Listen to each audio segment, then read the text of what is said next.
ঘাটা লোকসভা কেন্দ্রে সবংয়ে এসে আমি যে প্রথম প্রতিশ্রুতিটা দিয়েছিলাম গাছ লাগানোর জন্য, যেই স্বপ্নটা দেখেছিলাম সবুজ ঘাটাল, সেটা আজ থেকে শুরু হলো।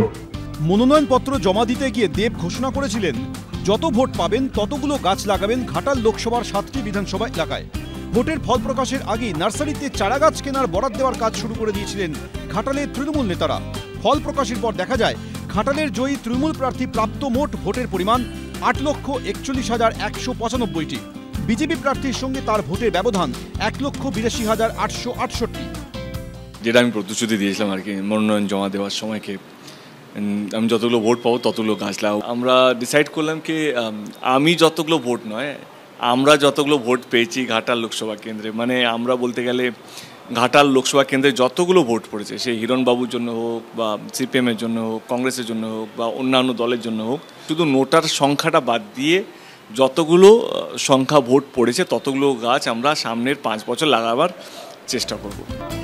রবিবার নিজের লোকসভা কেন্দ্রে গাছ লাগানো শুরু করেন দেব। সবংয়ের দেবক গ্রামের উচিতপুরের প্রাথমিক স্বাস্থ্যকেন্দ্রের মাঠ থেকে কর্মসূচি শুরু হয়। আমার মনে হয় ভারতবর্ষে একমাত্র এমপি যে উদ্যোগটা নিয়েছে ভারতবর্ষের 70-75 বছরের ইতিহাসের মধ্যে, যে প্রত্যেকটা ভোটে গাছ লাগাবে, এই উদ্যোগটা আমার মনে হয় না ভারতবর্ষের ইতিহাসে কেউ নিয়েছে। আর এইটা যদি মানে 30-40% এমপি বা জনপ্রতিনিধি যদি নেয়, আমাদের দেশটা একদম অন্যরকম দেখতে লাগে। ডেবরা, খড়গপুর, কেশপুর, ঘাটাল, পাঁশকুড়া, দাসপুরে 10,000-এর বেশি গাছ লাগানো হয়েছে রবিবার। অতসী মুখোপাধ্যায় ও অমিত জানা, এবিপি আনন্দ, ঘাটাল।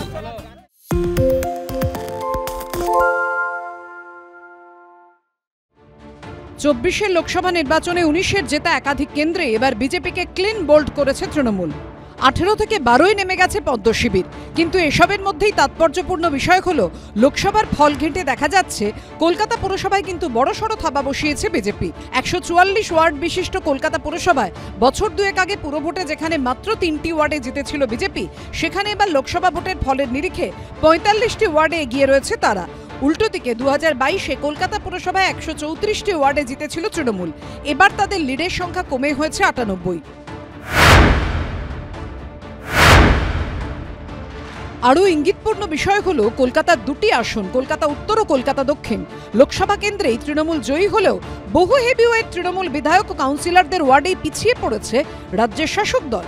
তাদের মধ্যে অন্যতম তৃণমূল বিধায়ক দক্ষিণ কলকাতার জেলা সভাপতি ও মেয়র পরিষদ দেবাশিস কুমার। খোদ তাঁর 85 নম্বর ওয়ার্ডেই পিছিয়ে পড়েছে তৃণমূল। তৃণমূল বিধায়ক পরেশ পালের 31 নম্বর ওয়ার্ডেও ফার্স্ট বয় হতে পারেনি তৃণমূল। মেয়র পরিষদ সন্দীপন সাহার 58 নম্বর ওয়ার্ডেও পিছিয়ে রয়েছে তৃণমূল।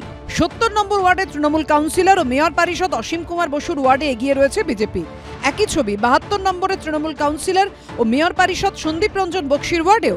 তৃণমূলের হেভিওয়েট কাউন্সিলর ও বড় চেয়ারপারসন জুই বিশ্বাস, সুশান্ত ঘোষ, সুদীপ পল্লে, দেবলীনা বিশ্বাস, সাধনা বসু ও সুস্মিতা ভট্টাচার্যের ওয়ার্ডেও এগিয়ে বিজেপি, পিছিয়ে তৃণমূল। তৃণমূল কাউন্সিলর সুদর্শনা মুখোপাধ্যায়ের ওয়ার্ডেও ফুটেছে পদ্ম। তৃণমূল কাউন্সিলর বিশ্বরূপদের 48 নম্বর ওয়ার্ডেও এগিয়ে রয়েছে বিজেপি। কংগ্রেস কাউন্সিলর সন্তোষ পাঠকের ওয়ার্ডে এগিয়ে সেই বিজেপি। লোকসভা ভোটের আগে কলকাতা উত্তর লোকসভা কেন্দ্রে সুদীপ বন্দ্যোপাধ্যায় ও তৃণমূল কাউন্সিলর মোনালিসা বন্দ্যোপাধ্যায়ের দ্বন্দ্ব প্রকাশ্যে আসে। সেখানেও লোকসভা ভোটের ফলে দেখা যাচ্ছে এগিয়ে গেছে বিজেপি। এটা শুধু কলকাতা শহরে নয়, যে কোনো আরবান এরিয়ায়, যে কোনো শহরতলিতে, আপনি আশেপাশের যে কোনো শহরাঞ্চলে আপনি দেখুন, সমস্ত সল্টলেকেও আপনি দেখুন যে বিভিন্ন ওয়ার্ডে বিজেপি এগিয়ে আছে আশ্চর্যজনকভাবে তৃণমূলের থেকে। এবং এটার একটাই কথা, যারা একটু শিক্ষিত মানুষ, যারা একটু বেশি খবর রাখেন বিশ্বের, যারা অর্থনৈতিকভাবে অন্যদের থেকে একটু সচ্ছল, যারা 500 আর 1000 কাছে নিজেকে আত্মসমর্পণ করতে বাধ্য হয়নি, তারা সকলেই সরকার বিরোধী এই ভোটে অংশ নিয়েছে। তবে বামেদের হাতে থাকা কলকাতা পুরসভার 103 ও 92 নম্বর ওয়ার্ডে এবার এগিয়ে গেছে তৃণমূল। কিন্তু তাৎপর্যপূর্ণ বিষয় হলো তৃণমূল কাউন্সিলর ও রাজ্য মুখপাত্র অরূপ চক্রবর্তীর 98 নম্বর ওয়ার্ডে এগিয়ে রয়েছে বাম কংগ্রেস জোট। যদিও 98 নম্বর ওয়ার্ডে দলের ফলাফল নিয়ে তৃণমূল সূত্রে দাবি 2019-এর লোকসভা ভোটের তুলনায় এই ওয়ার্ডে তৃণমূলের ভোট শতাংশ বেড়েছে।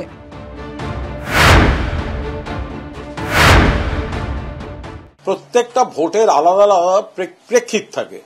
বাংলায় বিধানসভা নির্বাচন বা পুরসভা নির্বাচনে এই সমস্ত ভোটই তৃণমূলের ভোট এবং তৃণমূলের কাছেই ফেরত আসবে। তৃণমূল কংগ্রেসের ভোট বিধানসভায় আরো বেড়ে যাবে এবং এই যে কটি ওয়ার্ডের কথা বলছেন পৌর এলাকায়, সেগুলি প্রত্যেকটি তৃণমূল কংগ্রেস আবার বিপুল ভোটে জিতবে। সূত্রের খবর, শনিবারই কালীঘাটে বৈঠকে তৃণমূল নেত্রী বলেন, বহুতলগুলিতে আমাদের ভোট কমেছে। আমি মনে করি বিধানসভায় এর বদল হবে, কিন্তু আমাদের বাড়তি নজর দিতে হবে।